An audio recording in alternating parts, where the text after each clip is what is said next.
JMLU Government College, Bhilwara, Department of Physics, BSc Part 3 Physics, Paper 3rd Solid State Physics, BM Somani, Associate Professor।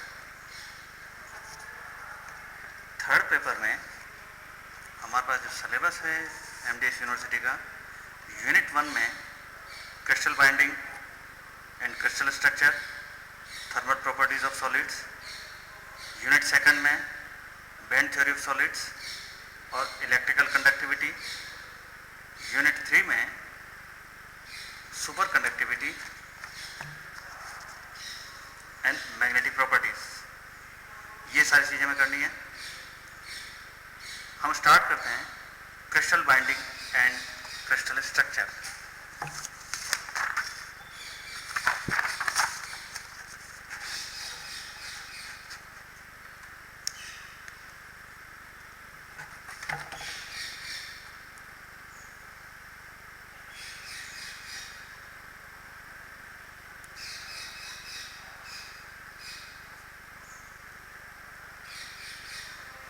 Crystal binding and crystal structure.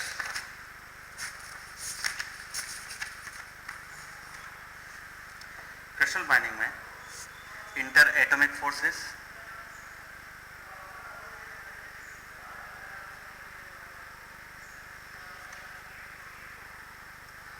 अंतर परमाणुक बल, अंतर आणविक बल, दो atom हमारे पास हैं।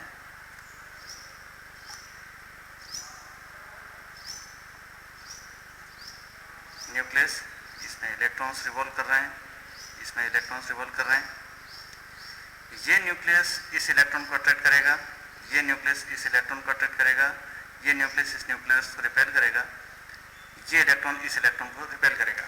इसका मतलब दो एटम्स अगर हमने पास पास में रखे हैं, इसमें कई तरह के फोर्सेस में एक्ट करेंगे, कई तरह के फोर्सेस एक्ट करेंगे, तो कंबाइंड जो इफेक्ट होगा उसको हम बोलते हैं inter atomic forces, force between atoms. दो अगर सिंपल चार्ज पार्टिकल्स हैं Q1 Q2 point charges, atom नहीं है मान लो, तो इनके बीच में जो फोर्स एक्ट करता है वो K Q1 Q2 divide by R square. अगर लाइक चार्जेस हैं रिपल्सिव फोर्स एक्ट करेगा, अनलाइक चार्जेस अगर हैं तो अट्रैक्टिव फोर्स एक्ट करेगा। लेकिन अगर कई सारे चार्जेस हैं तो इस पर कंबाइंड जो इफेक्ट होगा उसको हम बोलते हैं ये इंटर एटॉमिक फोर्सेस। अब ये जो इंटर एटॉमिक फोर्सेस हैं इसमें रिपल्सिव फोर्स भी है, अट्रैक्टिव फोर्स भी है। रिपल्सिव फोर्स, अट्रैक्टिव फोर्स को स्टडी करने से पहले एक हल्का सा आइडिया में पोटेंशियल एनर्जी के बारे में लगाएं।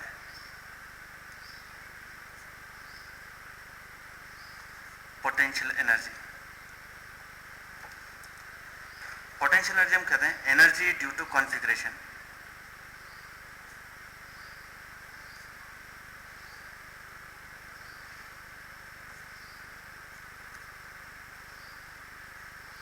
कोई भी निकाय उसकी अवस्था के कारण जो ऊर्जा होती है उसको बोलते हैं स्थितिज ऊर्जा। जैसे एग्जांपल देखें, एक पार्टिकल ग्राउंड पर रखा हुआ है, इसको h हाइट पर ले गए तो इसके कुछ ऊर्जा होगी, इसको स्थितिज ऊर्जा बोल रहे हैं। सेकंड केस देखो,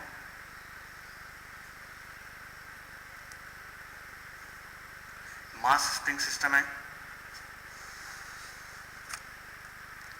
इस स्प्रिंग को हम थोड़ा सा कंप्रेस कर दें तो स्प्रिंग का कॉन्फ़िगरेशन इस तरह हो गया। अगर इस कॉन्फ़िगरेशन में इस सिस्टम को हम छोड़ दें तो ये वापस एक्सपांड होकर इस पोजीशन में आ जाएगा। इसका मतलब ये जो सिस्टम है इसका कॉन्फ़िगरेशन, निकाय की अवस्था अगर ऐसी है तो इसके अंदर कुछ ऊर्जा जिसकी वजह से ये कार्य कर सकती है, इसको स्थितिज ऊर्जा बोलते हैं। दो चार्ज पार्टिकल्स हैं, इनके बीच में कुछ डिस्टेंस है, अगर इनके बीच में डिस्टेंस कम कर दें, पास में लाएं इसको, और पास में लाते हैं और पास में लाते हैं, यहाँ ला के अगर छोड़ दें तो ये पार्टिकल वापस यहाँ चला जाएगा। इसका मतलब दो आवेशों को मिला के एक निकाय बना, उस निकाय की अवस्था अगर इस तरह की है तो इसके अंदर कुछ ऊर्जा जिसके वजह से क्या कार्य कर सकता है, वापस या दूर जा सकता है। इस ऊर्जा को हम बोलते हैं स्थितिज ऊर्जा।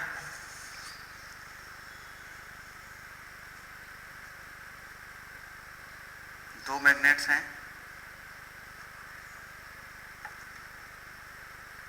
इन मैग्नेट्स को पास में रखते हैं।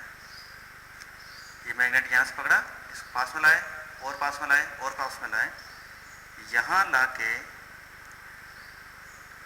हम छोड़ दें। तो नॉर्थ पोल अगर फेसिंग है तो ये मैग्नेट वापस दूर जाएंगे। इसका मतलब दो मैग्नेट्स को मिला के जो सिस्टम बना, उस सिस्टम का कॉन्फ़िगरेशन अगर ऐसा कर दिया तो इसके अंदर जो ऊर्जा होगी उसको बोलते हैं स्थितिज ऊर्जा।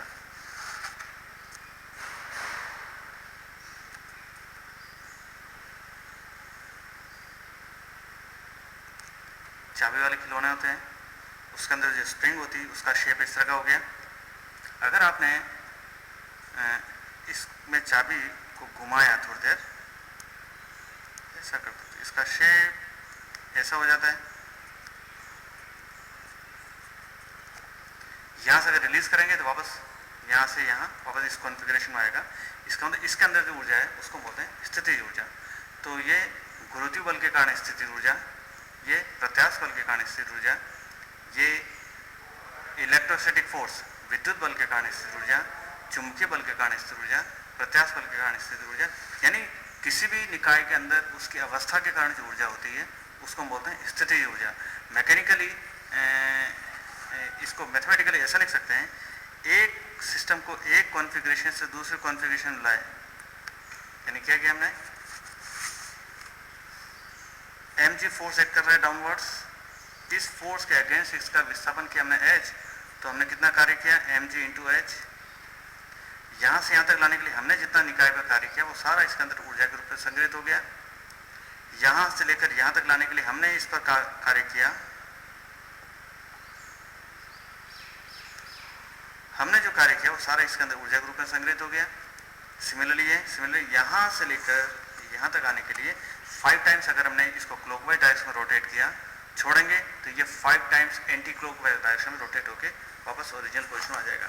तो हम मैथमेटिकली ऐसा लिख सकते हैं, स्मॉल डिस्प्लेसमेंट के लिए work done F.dr, total work done integration कर दो, रिवर्स ऑर्डर में हो रहा है इसलिए माइनस साइन, तो delta U is equal to minus integration of F.dr। इसी रिलेशन को हम ऐसा भी लिख सकते हैं, F is equal minus delta U by delta R। इसको वेक्टर नोटेशन में लिखना चाहें तो ऐसा लिखते हैं, F is equal to minus del U,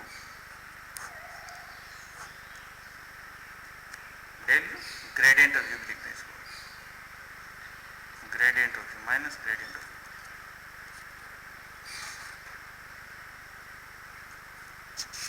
अब हम देखते हैं स्थितिज ऊर्जा ग्राफ के बारे में।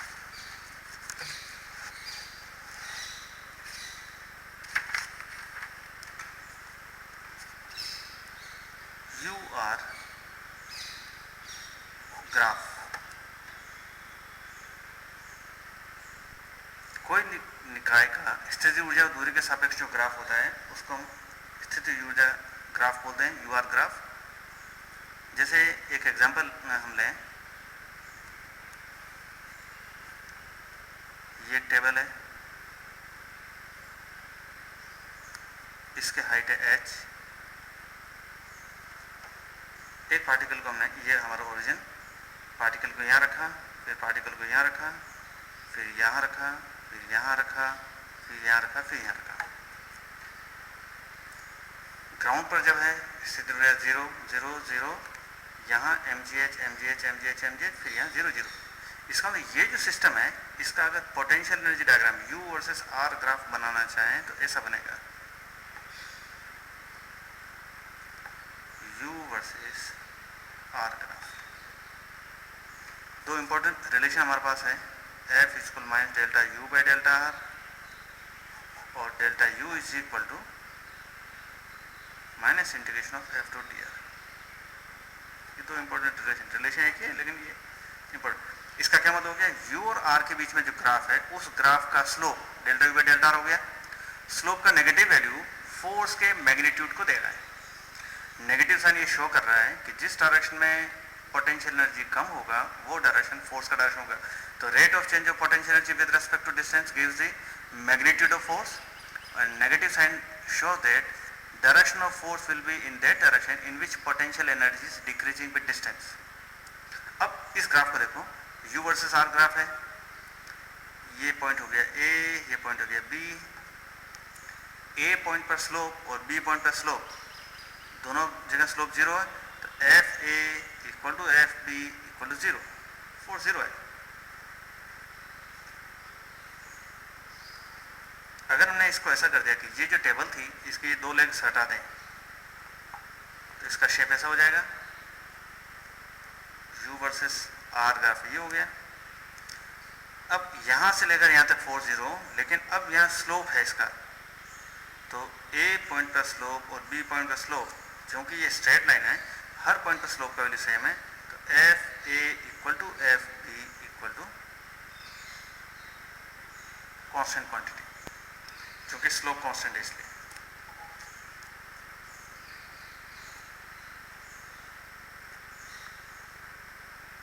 एक और चीज देखो, यहां अगर इसको ऐसा कर दिया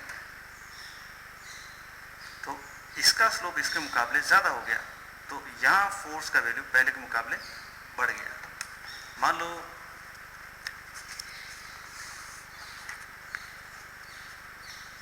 बाउल है,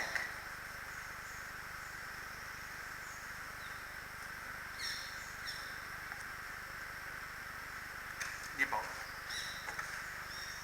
तो बाउल के अंदर कोई पार्टिकल रखा तो उसके पोटेंशियल डायग्राम भी इसी तरह का होगा। यहाँ पार्टिकल रखा तो कुछ पोटेंशियल एनर्जी होगी, यहाँ थोड़ा बढ़ गया एनर्जी, यहाँ थोड़ा और बढ़ गया, इधर करेंगे तब भी बढ़ गया, यहाँ और बढ़ गया, तो पोटेंशियल एनर्जी डायग्राम इस तरह का हो गया। अब इसमें 2 पॉइंट्स नहीं बन, एक पॉइंट A, दूसरा पॉइंट B। A पॉइंट पर अगर फोर्स का मैग्नीट्यूड निकालना है तो A पॉइंट पर टेंजेंट ड्रॉ करो, स्पर्शरेखा खींच, ये एंगल बन रहा थीटा A। B पॉइंट पर फोर्स निकालना है, B पॉइंट पर एक स्पर्शरेखा खींचो, ये जो एंगल बन रहा है वो थीटा B। थीटा B का वैल्यू थीटा A के मुकाबले ज्यादा है, इसका मतलब हो गया B पॉइंट पर जो फोर्स एक्ट कर रहा है वो A पॉइंट पर फोर्स के मुकाबले ज्यादा है। फिर देखो फोर्स का डायरेक्शन क्या शो कर रहा है, नेगेटिव ऑफ दिस, रिलेशन हमारे पास है minus delta U by delta R, यानी delta U by delta R का नेगेटिव वैल्यू।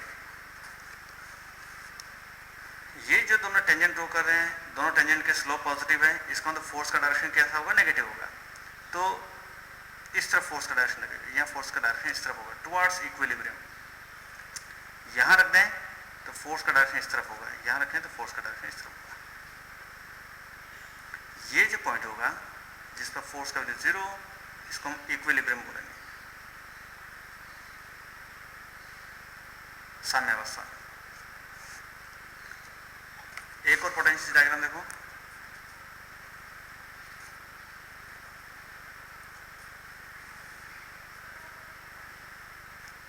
ये डायग्राम हो सकता है U वर्सेस R ग्राफ ऐसा। इसमें 2 पॉइंट देखो, A पॉइंट ये रहा, B पॉइंट ये। A पॉइंट पर आपको फोर्स चाहिए तो A पॉइंट पर स्पर्शरेखा खींच दो, ये जो एंगल बन रहा है इसको हमने कहते हैं theta A।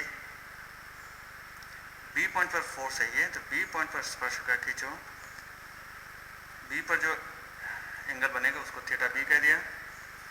Again theta B का वैल्यू थीटा A के मुकाबले ज़्यादा है, मीन्स B पॉइंट पर फोर्स का वैल्यू A पॉइंट पर फोर्स के मुकाबले ज़्यादा हो गया। अब ये जो स्पर्शरेखा खींची इसका स्लोप नेगेटिव है, माने फोर्स का डायरेक्शन कैसा होगा, पॉजिटिव, माने इस डायरेक्शन में। स्लोप नेगेटिव, ये डायरेक्शन पॉजिटिव हमारा, तो फोर्स का डायरेक्शन इस तरफ होगा। ये जो टॉप पॉइंट है, इस टॉप पॉइंट पर स्लोप का वैल्यू 0, तो फोर्स का वैल्यू 0, फोर्स का वैल्यू 0, तो ये इक्विलिब्रियम हो गया, साम्यावस्था।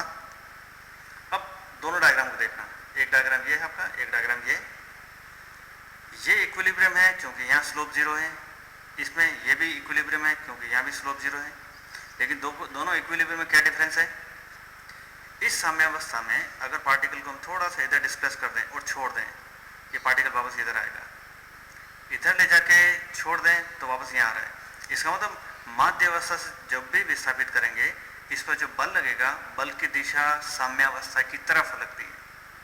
साम्यावस्था की तरफ लग रही है, इसलिए इसको बोलते हैं स्टेबल स्थायी साम्यावस्था।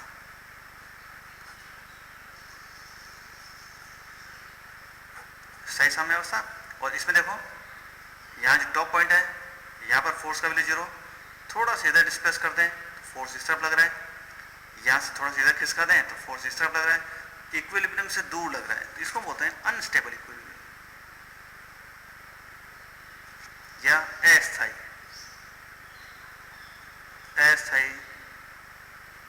साम्यावस्था। तो स्थायी साम्यावस्था और अस्थायी साम्यावस्था, ये जो डायग्राम है इसको विभव कूप भी बोलते हैं। पोटेंशियल वेल कुएं जैसा शेप हो गया, इसको हम विभव प्राचीर बोलते हैं। पोटेंशियल बैरियर दीवार जैसा शेप हो गया, बीच में पोटेंशियल ज्यादा इधर उधर कम तो विभव प्राचीर, बीच में पोटेंशियल एनर्जी कम इधर उधर ज्यादा तो इसको विभव कूप बोलते हैं।